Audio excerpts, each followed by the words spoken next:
Sandhan. All Gujarat Integrated Classroom. સેટેલાઇટના માધ્યમથી જોડતી કડી એટલે સંધાન.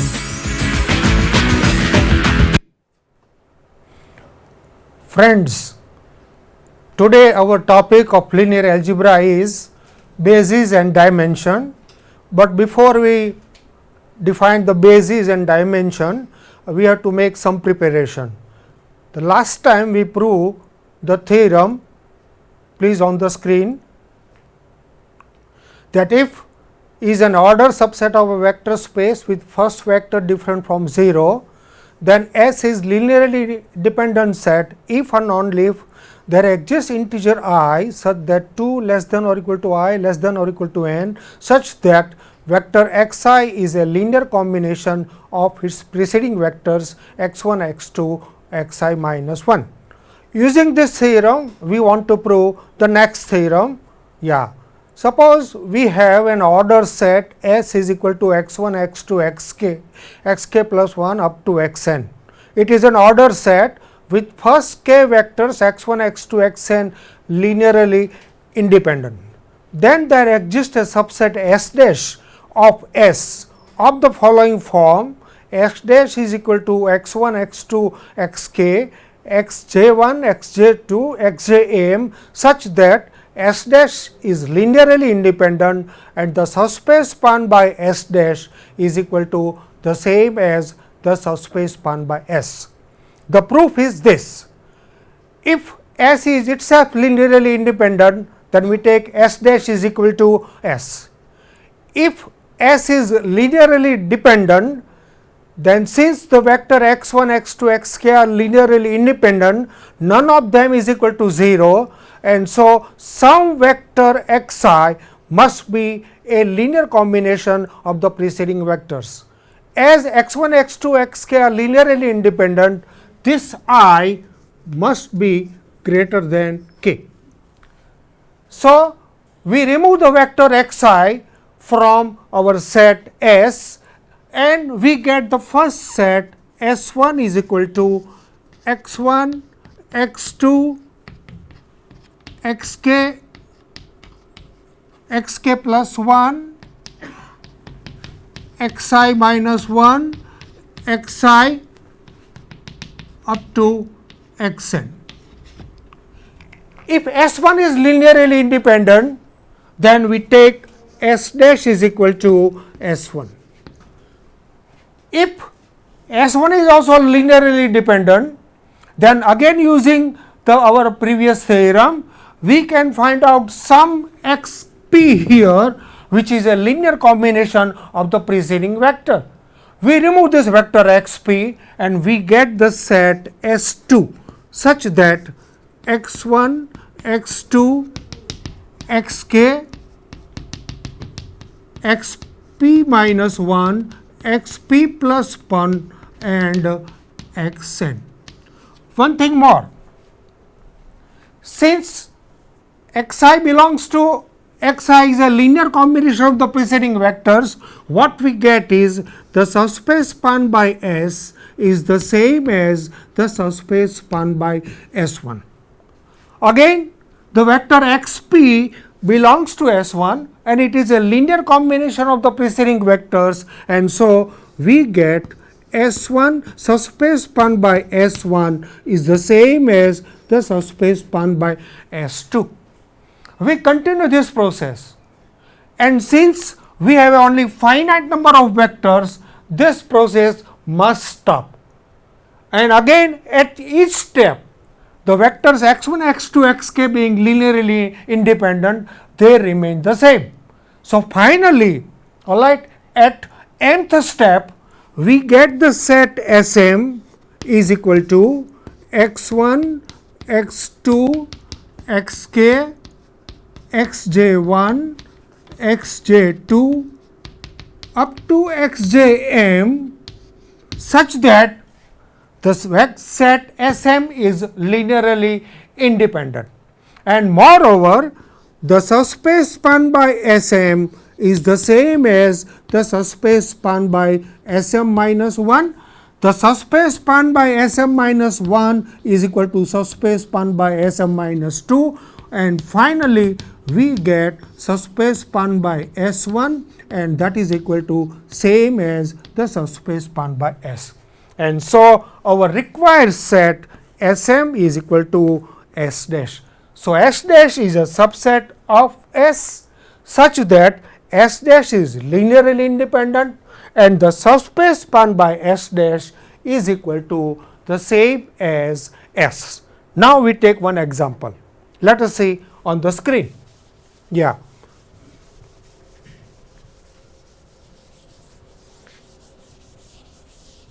We are given 5 vectors. S is equal to 1, 2, 3, minus 1, 0, 5,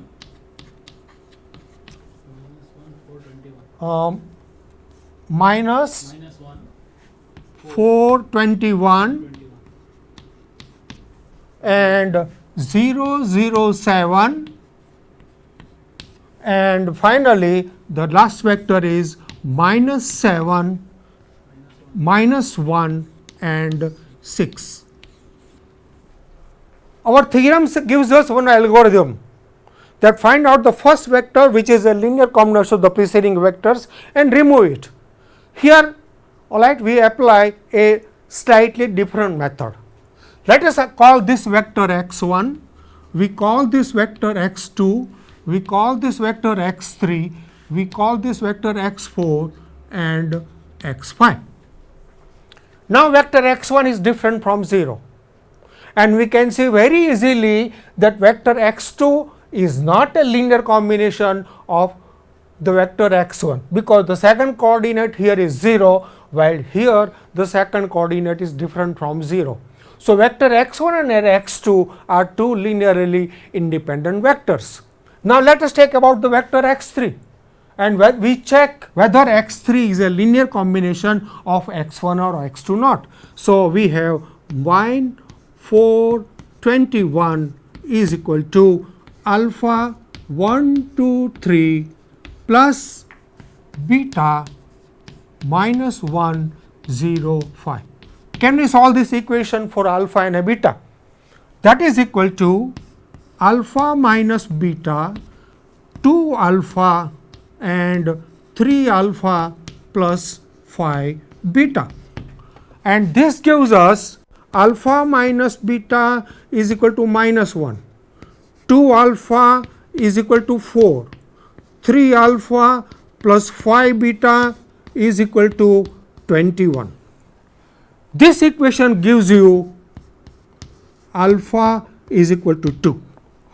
Putting the value of 2 here, we get beta is equal to 3, and putting alpha equal to 2 and beta equal to 3 here, this equation is also satisfied, and that implies that we can find out alpha and beta, so that the vector x3 is a linear combination of the preceding two vectors x1 and x2. So, we remove the vector x3, and now we have the set S1 is equal to x1, x2, x4 and x5, such that the subspace spanned by S1 is the same as the subspace spanned by S. Now, we check about the x4. So, 0, 0, 7 is equal to alpha 1, 2, 3 plus beta minus 1, 0 and 5. And so, again we get alpha minus beta 2 alpha and 3 alpha plus 5 beta. And again we get here alpha minus beta equal to 0, 2 alpha equal to 0 and 3 alpha plus 5 beta is equal to 7. This equation gives you alpha equal to 0, this equation gives you beta equal to 0, and so this equation has no solution in alpha and beta. That means the vector x3 is not a vector. Vector x4 is not a linear combination of vectors x1 and x2. So, we keep it. And now, we check finally about the vector x5. I leave it to you to show that this vector x5 is a linear combination of x1, x2 and x4. So, we remove the vector x5 from here and we get the new set S2 is equal to x1, x2, x4 such that the subspace spanned by S2 is equal to the same as subspace spanned by S1 is the same as this, and this set is linearly independent. So, given a set S, all right, this our set is S dash. We can find out a subset S dash of S such that S dash is linearly independent and the subspace spanned by S dash is the same as the subspace spanned by S. All right. Now, before we achieve our goal, we want two definitions. And one thing more, zero space has no interesting properties. So, throughout the discussion now, we are going to take all the vector spaces as non-zero vector spaces, and we have now definition on the screen. A subset S of a vector space V is called a generating set if the subspace spanned by S is equal to V. For example, if you take the space Rn, then take S is equal to E1, E2 up to En. Then we know that the subspace spanned by S is equal to the whole space Rn, and so S is a generating set. If you take our set Pn, then S is equal to 1 T up to T raised to n. All right. This spans the whole vector space Pn, and so this becomes a generating set. Now, we want definition on the screen. A non-zero vector space is said to be finite dimensional vector space if it has a finite generating set. Otherwise, it is called infinite dimensional vector space. Now, here let us see our vector space Rn. It has a finite generating set E1, E2, En, and so Rn is a finite dimensional vector space.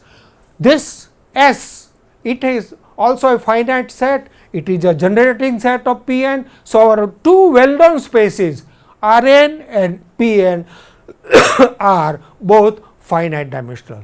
We can prove that our second other two spaces C0, 1 and P, they are not finite dimensional and they are called infinite dimensional space.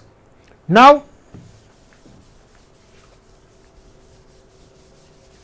we have a promise theorem that suppose V is a non-zero finite dimensional vector space, then there exists a finite subset S of V such that S is linearly independent and the subspace spanned by S is equal to V. Since our space is finite dimensional, by definition there exists a finite set, let us call that as S0, such that the subspace spanned by S is equal to V. Now, applying the previous theorem, you can find out a subset S of S0 such that first S is linearly independent and second the subspace spanned by S is the same as the subspace spanned by S0, and that is equal to V. Now, this gives us our required criteria. What we get here is S is a subset of S0, S0 is a finite set, so S is also a finite set. Suppose S is equal to y1, y2 up to yk. Now, this S is linearly independent, and the subspace spanned by S is equal to whole vector space V. That means, you take any vector x belonging to V, then you can express x as sigma alpha I y I varies from 1 to k. And moreover, S being linearly independent, as we have proved previously, this representation is unique. So, we receive our goal, we achieve our goal, alright, under the condition that our vector space V must be a finite dimensional vector space. Now, here let us see what is the property of the set S. That S is linearly independent and the subspace spanned by S is equal to the whole space V. This leads us to the definition of a basis. Let us see on the screen. A non-empty subset B of a vector space V is called a basis of V if B is linearly independent and the subspace spanned by V is equal to the whole vector space V.